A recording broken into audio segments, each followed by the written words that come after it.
This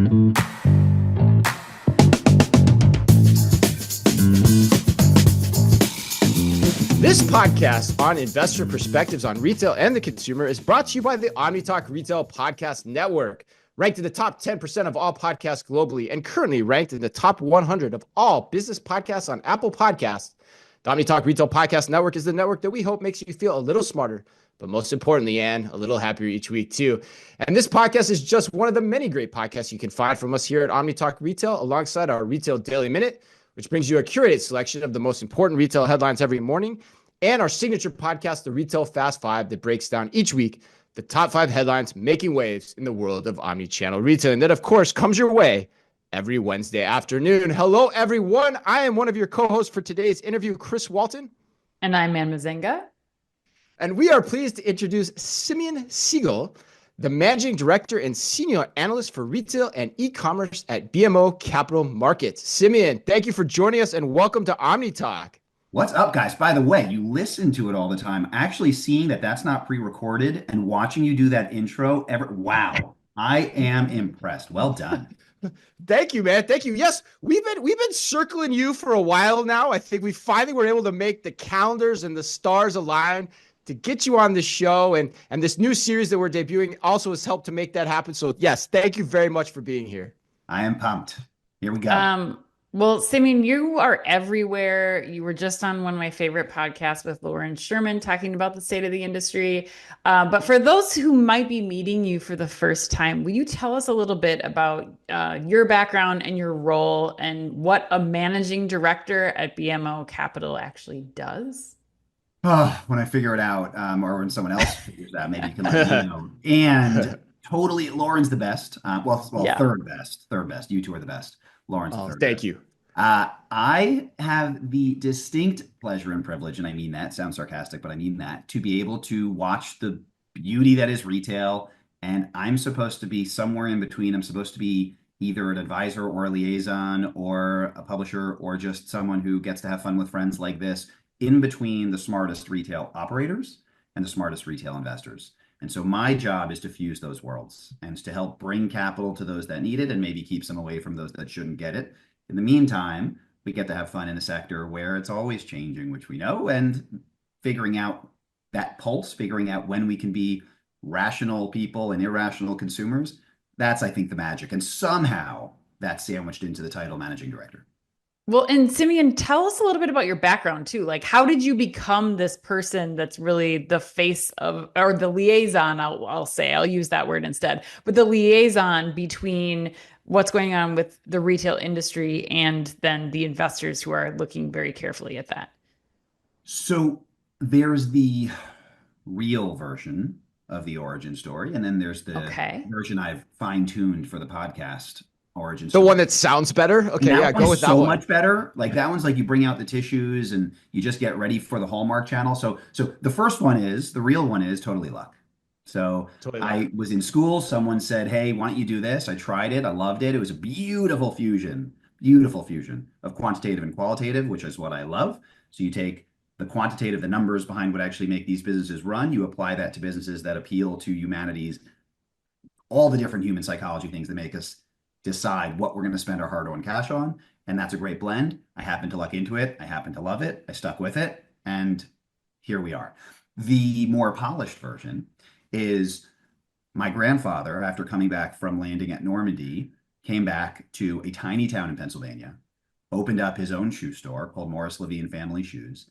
The nicest man in the world, but the most perfect retailer extraordinaire. I mean, understood that retail is about people, not about products. And the lore, I have no idea if it's true, but it's one of those where you don't want to find out. The lore was he knew everyone's shoe size in his town, and people would come in and they'd sit in his bunny chair, get sized, get a pretzel from the giant Costco-sized tub, and you just walked out from that shoe store feeling happier. And so I grew up amongst retail, didn't realize I was going to be going full circle, and my one regret in life is not being able to share that with him now and being able to have this conversation with him now, because the amazing conversations, and I was fortunate to have plenty of time with him, but the amazing conversations I'd be able to have with him from an industry perspective, those are the conversations I play around in my head, and those are the ones that I miss.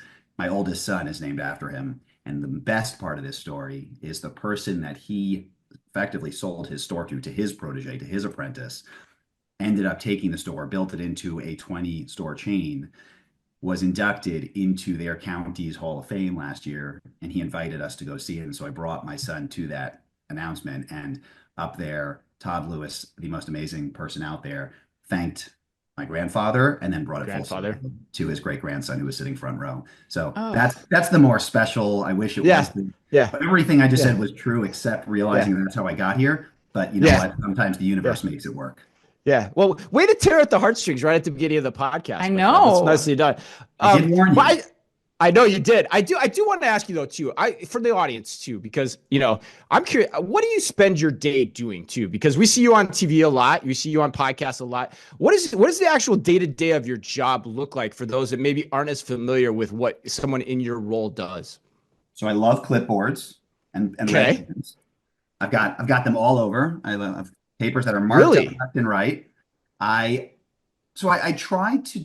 That fusion, I really do believe that's the right way to do this. I think that there are people that do what I do, that analyze. So I kind of joked around a little bit, but my job is to analyze the stocks, the publicly traded companies, and then decide, issue, buy, hold, sell ratings, and effectively advise investors whether they should invest in individual publicly traded companies. The sector I happen to choose is retail. You can do what I do for anything. You can do it for biotechnology. You can do it for financials. You can do it for tech companies. You can do it for media.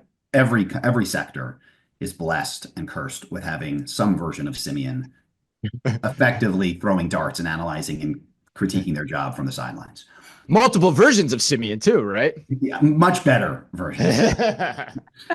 But what I joke around with, what I think is that I think that the nature of our sector, the sector that we've all picked, is it's such a difficult sector to either analyze or operate or invest in because it's such an easy sector. Whereas something like biotechnology is probably a really easy business to run because it's such a hard sector. And that sounds counterintuitive or dumb, but what I mean by it is we are in a sector riddled with the fallacy of accessibility. We are in a sector where we are consumers. And I'm pretty sure no one ever woke up on a Monday and said, God damn, I tried this great drug over the weekend. Let me invest in it.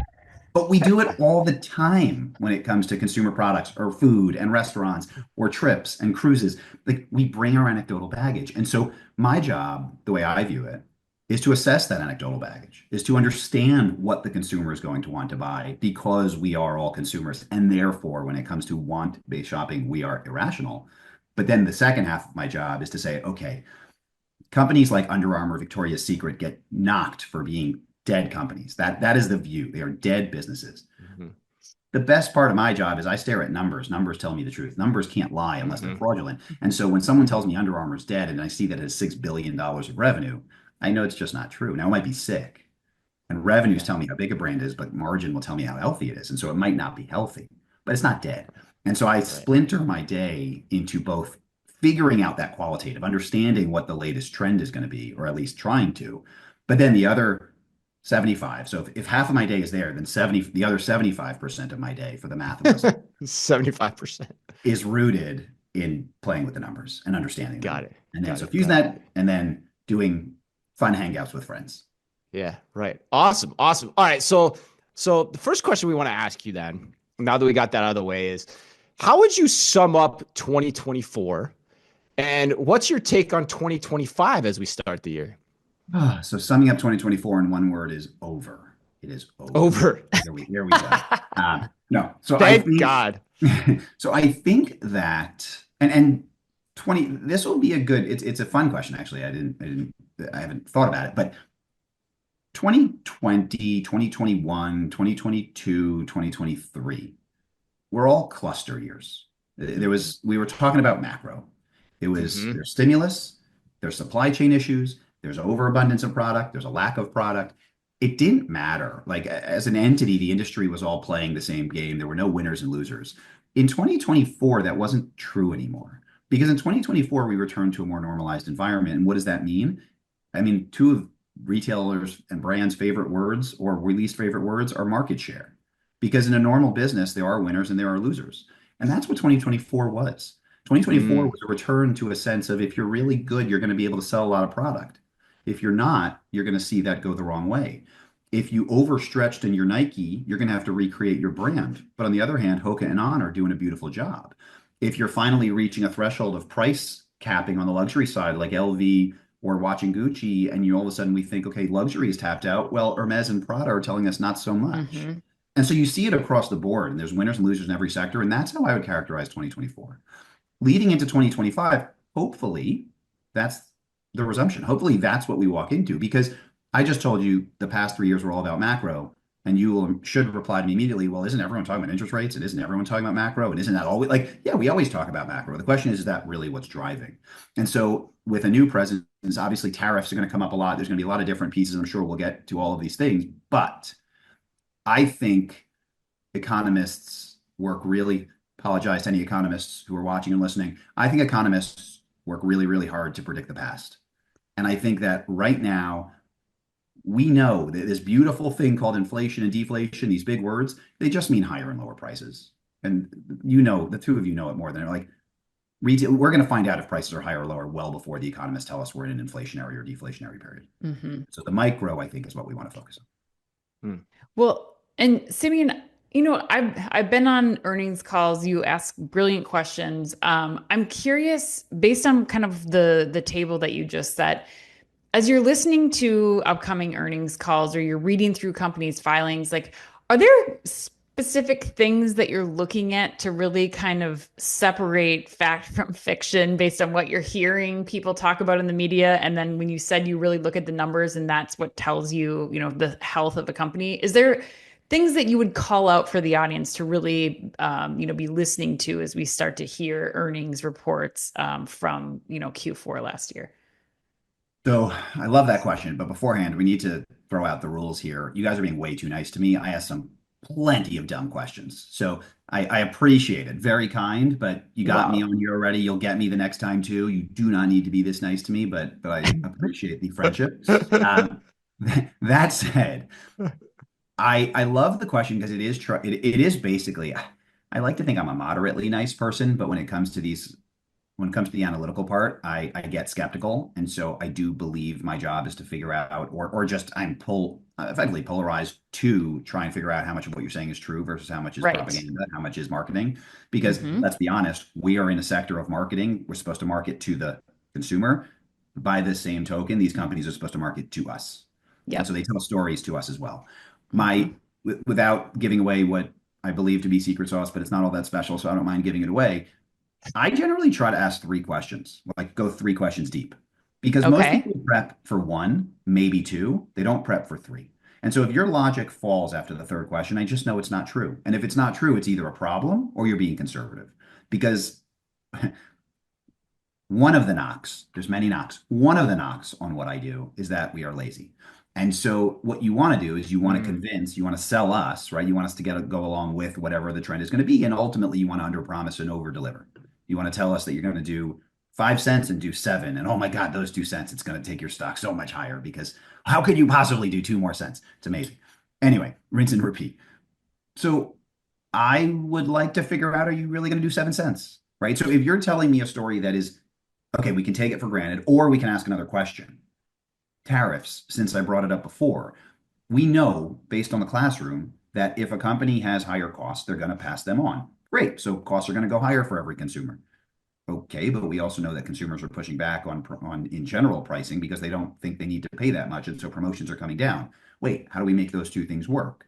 And so it's just taking that step back and saying, okay, there are certain products that companies will certainly be able to pass along costs for because they're already charging full price. Right.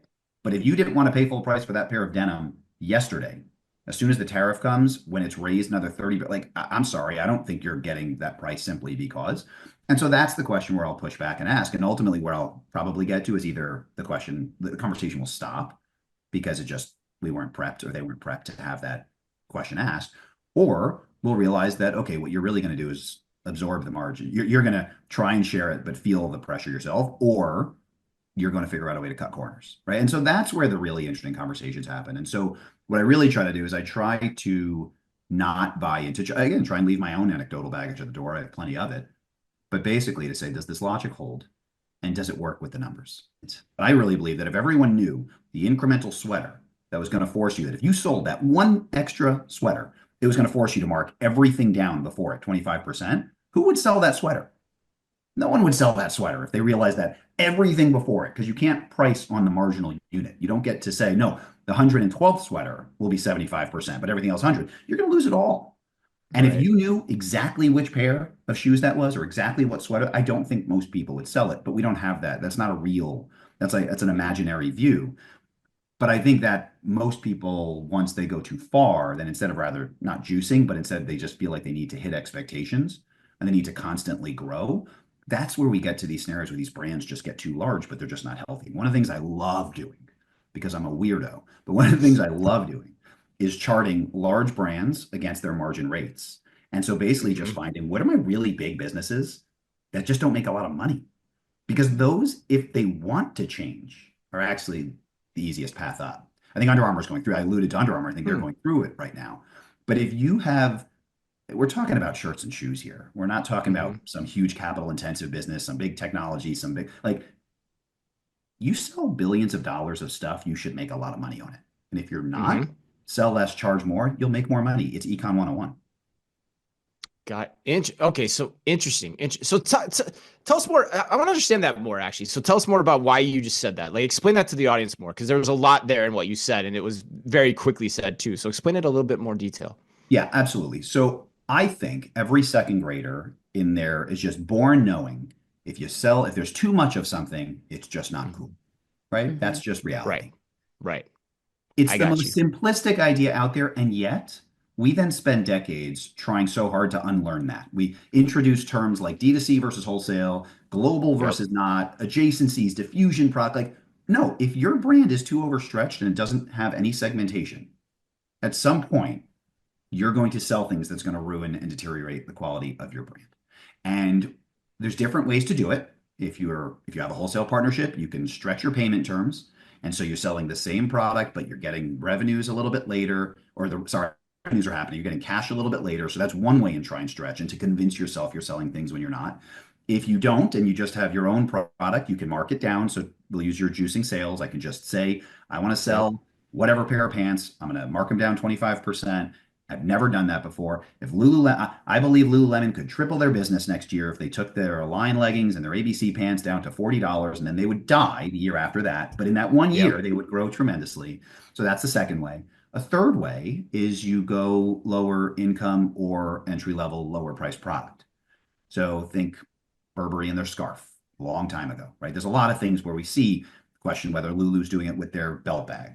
So you're not actually reducing the price of your product, but you're introducing a lower price product that can over distribute. CK1, right? So Calvin says you watch that CK logo go much further than it would go with what they traditionally sell, but you're not discounting it, but you are, right? You're stretching the brand.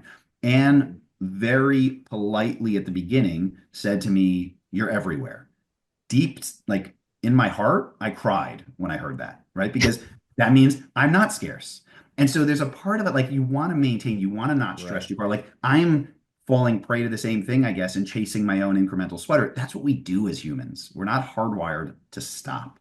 But sometimes, take the reverse of that sweater conversation, you work on elevating your brand and you rewind and you sell fewer sweaters, and all of a sudden you can charge more for them. So you walk into econ, I don't know if it's 101 or 112, who knows? Again, we'll stick with the 125% of my time that I gave you before.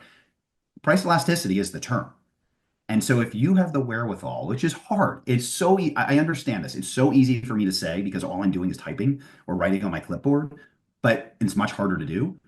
But we've seen it. We've seen it happen a lot. And you know what? During COVID, L Brands, when they owned Victoria's Secret, Bath and Body Works, was, I think, I'm going to throw out numbers. I don't know if they're right, but I think the 7th and 4th best stock in the S&P. So someone fact check me, please, and write to me and tell me that I'm wrong. The revenues were down. Their operating profit dollars were up. And so it's this idea that there are times where it's hard to believe that revenues are everything, right? We talk about you want to grow or die. I mean, like everyone talks about revenues, but I think revenues are a lagging indicator, not a leading indicator. I think the quality of sale will always, always, always inflect before the actual sale, good and bad. I think you'll watch the margins tip before the revenues tip because you're forcing something. And I think when a business on the upturn, I think Bath and Body Works, we'll see its margins improve and stabilize before its revenues follow. And so that's what I try to watch. I try to watch for quality of sale changes because I think they will always herald the revenue change. Wow, this is really great stuff. All right, so with that said, with that as the backdrop, this is a great backdrop too. What do you think is the biggest issue or issues even facing any retail C-suite as we start this year? What does the average C-suite? I'm asking you to conglomerate a lot, but what does the average C-suite need to be thinking about to be successful as they head into 2025? All right, you're hitting a favorite topic of mine. So good. In the spirit of how I framed it before, I'll give you two answers. I'll give you the easy answer, which is tariffs, right? That's like the easy classic. What is the one thing you have to do with? That's tariff. What I think the real answer is, and it deletes 2025. It's irrespective of the time. Like, I don't care about what year. This, I think, is what every core C-suite grapples with and they don't realize. And it goes to the heart of everything I believe in. I think the answer is subjectivity. I believe, as we talked about before, this sector is beautiful and glorious and fun because we all know it, because it's accessible, sorry. But that's also its danger. And so if the whole point of this sector is to convince people that spend every waking minute of their life, hopefully not, but a lot of their time working to generate income, to have dollars for their family, like they work really hard to earn these dollars. And 90% of the job that our companies are supposed to do is convince people to part with those dollars. You need to embrace and internalize and, dare I say, weaponize marketing. You need to tell a story. You need to appeal to human irrationality. That's great. The problem is you also have to remember that you yourself are a consumer with the same level of irrationality. And so when you buy into that story, when Peloton drinks their own Kool-Aid and believes, hey, you know what? I'm having a great 2 years because everyone's trapped at home. And it is a great business and I love the product and I have it. But does that mean that we should invest behind it as if it's going to grow forever? That's the piece where subjectivity gets in the way. The greatest problems I've personally seen from a lot of my C-suite friends is when they start viewing themselves as the customer, which is what everyone tells them they're supposed to do. And so I'm not saying discount that, like, obviously understand your customer. But when you're in that corner office, you're not the customer. You might be the customer, and great if you're the customer when you walk out that door. But when you're actually making those decisions, you need to know the customer and you need to know them better than they do. But don't be them. And I know that sounds trite, but I just think subjectivity is where most things go wrong. And so use your insider experience, understand all that beautiful insight that you have that I don't as an outsider, but know how to embrace and take that step back and say, okay, now that I have all the data, what do I want to do with it? Simeon, are there any examples of C-suites where you've seen them deploy tools or deploy thought processes in a way that helps them avoid that subjectivity trap or helps them avoid drinking their own Kool-Aid, if I put my own words into that? So listen, what's interesting is because we're talking about it right now, I think Under Armour is in process of doing it. I think that Kevin Plank ran this business twice. I think was the beacon and he was paradigmatic, grow or die, right? Kevin Plank was, I will grow, I will put my logo and everything, I will keep stretching, and I will win. He came back, and this latest go around, his new mantra is actually achieve more by doing less. That rhymes with the comment I made before of sell less, charge more, make more money. And so you wonder what changed. Well, could be any number of things. I mean, he called it wisdom of age, but he also was detached. And so I think this idea of taking a step back and taking a breath and actually reevaluating, I think it's okay to have a different view. And the stock is starting to move with it. We're now 2 quarters in where revenues are down double digits, but gross margins actually up over 100 basis points, up a percentage point each quarter, which means they're moving in that right direction. And you're watching things like they closed one of their 3 DCs, not one of 20, one of 3. And that was opened in 2013. We can all rewind back. The years where people loved, where we all loved Under Armour, where it was the growth story in retail, those were the years because he built a DC believing he was, and infrastructure at large, believing they were going to be a $10 billion business. Now that you're watching them close it, I think you're seeing the signal. I'm a huge proponent of watch how I spend, don't listen to what I say, which shouldn't sound surprising given everything we're talking about. And so I do think it happens. I think every time you and I think every time we watch a collective turnaround, it's likely because someone took a break. It's either because they lost their job and it's a new CEO making that choice fresh, or it's because they took this fresh look. It's because they stepped back, right, by definition, and said, hey, what I was doing before wasn't really working. Nike and the two of us talked about this a bunch over the years. My team did really fun work around D2C versus wholesale. We wrote a report 3.5 years ago called D2C is not all it's cracked up to be. I got into a lot of fights 3.5 years ago when everyone wanted D2C, and now people are on the other side. But you watching Nike come to the realization that, hey, you know what, we made that decision. We don't have to die by it. So I think that there's probably a lot of instances that you and I that we just don't even hear about. Right. I would look at any one of these turns and say, okay, what did someone just change? Why did they change their perspective? And I would guess more often than not, it's because they took a breath and strategically detached themselves.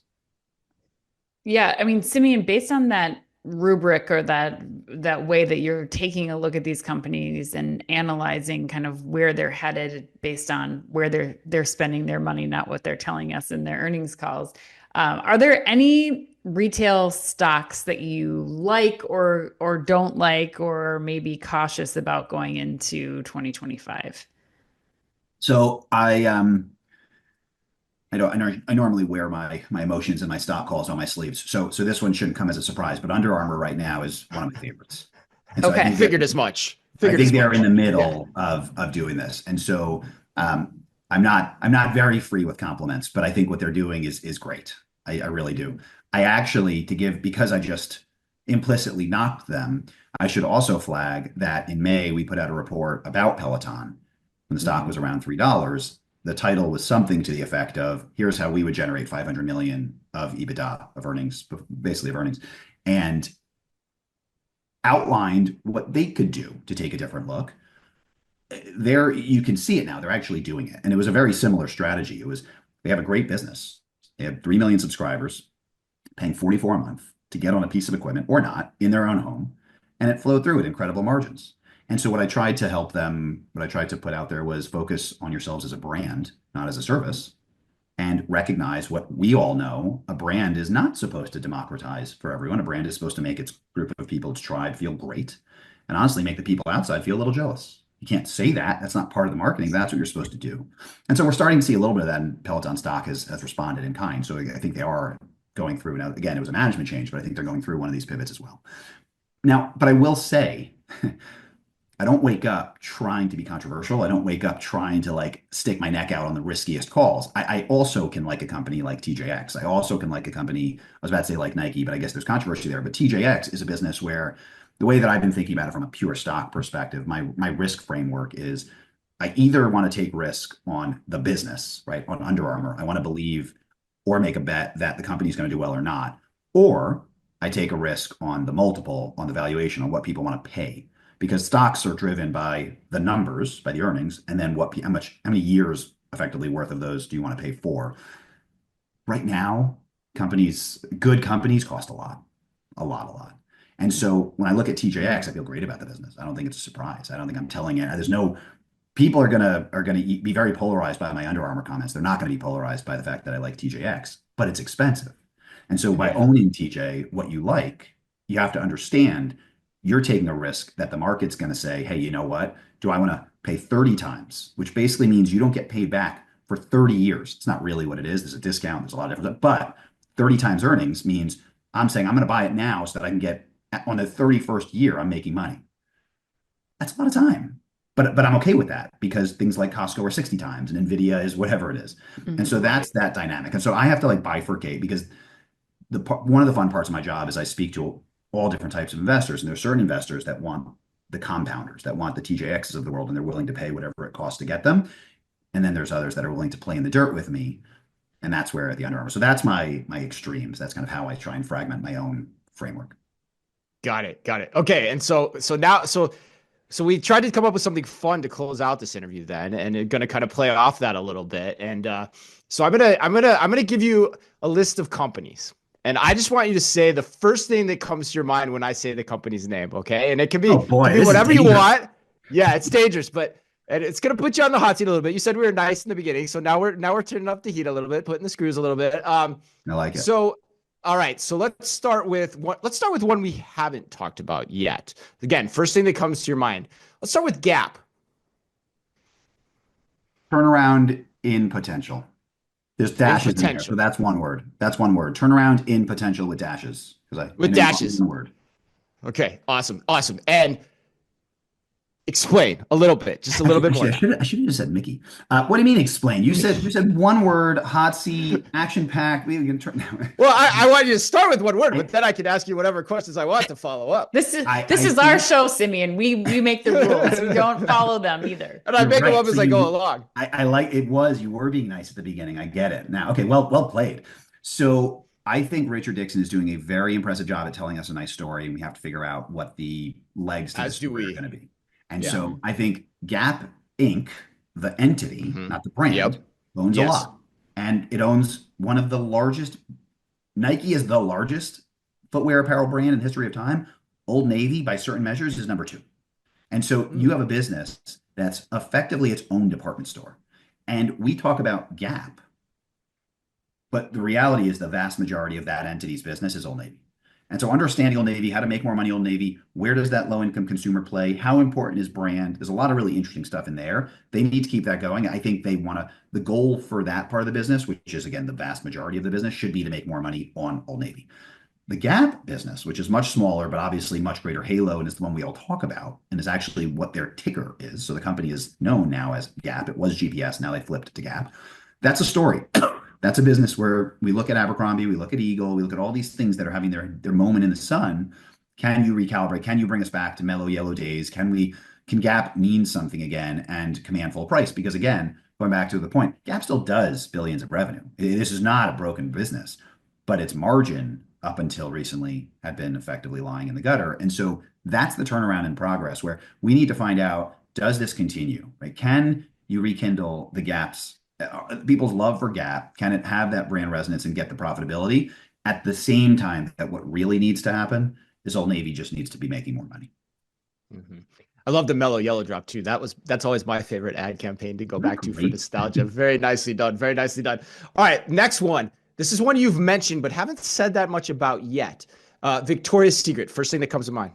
By the way, growth mindset is the first thing that comes to mind because my kids are teaching me you say the word yet at the end of every sentence because we're not there yet. It's all about growth mindset. So I love that.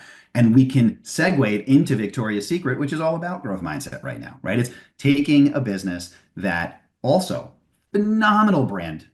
Let's say, I'm trying to figure out what the right word, I want to say it should be brand relevance, but phenomenal brand reach. The question is brand equity. And so exactly the same situation in my parlance, Victoria's Secret has a 30-ish% gross margin. So it's in the 30s. So like whether it's mid 30s or 40, that's too low for a business that is selling intimates, cloth, again, any version of apparel. They should be making more money on that, but they are a huge business before you even think about pink. And so here's a business that, like Under Armour, like if on my beautiful nerd out matrix, they're right on the bottom where they have a very big business with $5+ billion and not making very much margin. That's now changing. And so there's Hillary Super, there's a new CEO in there. I think she's going to go after pink first. I think she's going to say, well, pink has fallen the furthest and there's a greatest opportunity, a la the conversation we just had on Gap. Like that's a business that probably gets a little bit more apparel centric, a little bit more into fashion, and then rises price. I think that it's a business that should have a lot of potential to potentially sell less and charge more and make more money because that you should be able to drive it. I think how do I know? Because they did it during COVID, right? We alluded to the fact that they were the best stock in the S&P 7th, 4th, again, I think for 2 years running. But then they started chasing promotions again. And so what I'm hopeful, so the stock has been beautiful. We have, again, a buy rating on the stock. So it's a company I've liked a lot.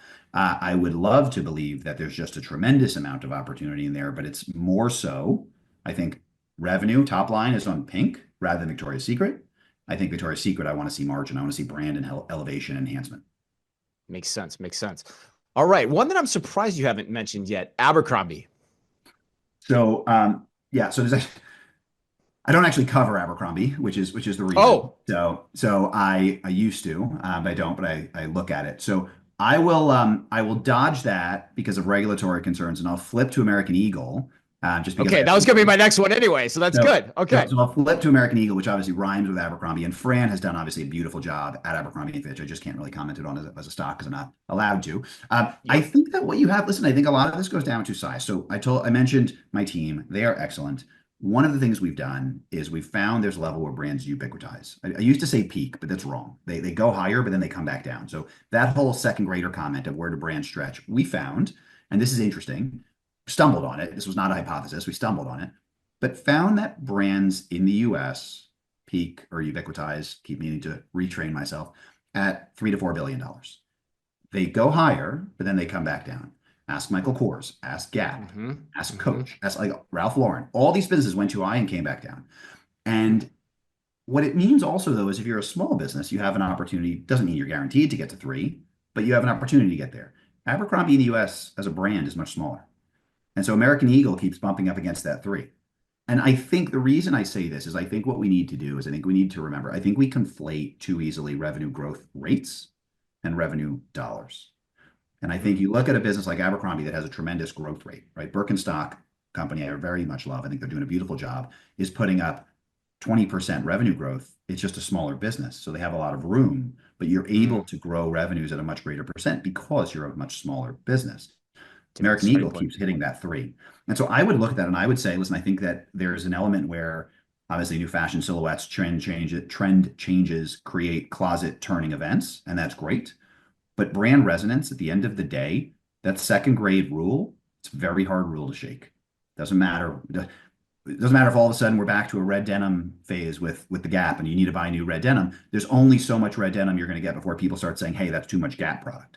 And the same thing, I think, with American Eagle. I think keep that in mind for Abercrombie & Fitch. Now, to be clear, this is North America and US. This is not international, and it's not a different brand. So the way to do it is, well, you have Abercrombie and Hollister. You have American Eagle and Aerie. And so now the logical pushback should be, because I told you have to ask 3 questions to find out if people are BSing. So one of these questions should be, you said companies peak there, but Nike, like, hello. And it's true, right? I've got my bar chart and Nike on the bar chart. It's not there. And in my footnotes, I say, I can't put Nike on the bar chart because you won't be able to see any of the other, like, it'll just squash the whole thing. I have hypotheses, but I think it's all about segmentation. It's all about brand. I think part of your goal and your job as a retailer or brand is to make sure the consumer doesn't feel like you're ubiquitized. Yeah. Well, and Nike and Abercrombie and American Eagle, they're not necessarily cut from the same cloth either in terms of their business models as well. So I'd say there's a little bit of a difference there too in how I would view them in terms of whether or not that rubric plays out. But that actually brings me up to the last one I was going to ask. Let me there right quickly, really quickly. You're totally right. You're totally right. But that's the beauty of this bar chart. Everything it applies, like oddly enough, it applies so far to almost everything from Tiffany to Gucci to Abercrombie to Birkenstock to Under Armour to Ralph. Like, if it's a discretionary brand, I have found this ubiquity level hits. And so it doesn't really matter on price, because if there's some... So Nike's the outlier, you're saying, basically. Nike is far and away the chart. outlier. Yeah. Interesting. That's interesting. Vuitton, okay. Well, Nike and Vuitton are the outliers. Got it. Which is a perfect setup for this last one then. First thing that comes in your mind, and then, let's have you explain it. Direct to consumer as an idea. Dead. What's all wrapped up in that term? Dead. Yes. No. Dead. No. But buzzword. Buzzword is the right answer. Yeah. Past its prime. Well, I think it's funny. I can give you a lot. I think buzzword is one. I think distribution mechanism is really the right answer. That's all it is. Right. It's not. D2C is important. It always has been. It always will be. But it's not an identity. Like it got to the point where we were talking about brands that they were D2C brands. Like here you're telling me, very rightly so, that Nike and Eagle are not cut from the same cloth. And yet companies like Casper and Third Love and I don't know, think of some crazy, like probably Ember Mug, right? Like companies that have nothing to do with each other, but because they sold direct, we're all of a sudden the same. Like, I'm sorry, Abercrombie and Eagle and Nike are dramatically closer to each other than companies that just happen to sell via a website, but that's not how that became your identity. And I think that was the problem. And so what I would say is D2C is necessary, right? Necessary could be a word as well. It's not sufficient, right? It's not who you are. It's a way to get product to your consumer. But we need to remember is since the beginning of time, or at least since Disney's Aladdin and that Julianne Fry's dish in the bazaar, like people there's an entity that makes content or product. There's an entity that absorbs and uses content or product. And then there's a distribution channel in between. And so there's a role for everything.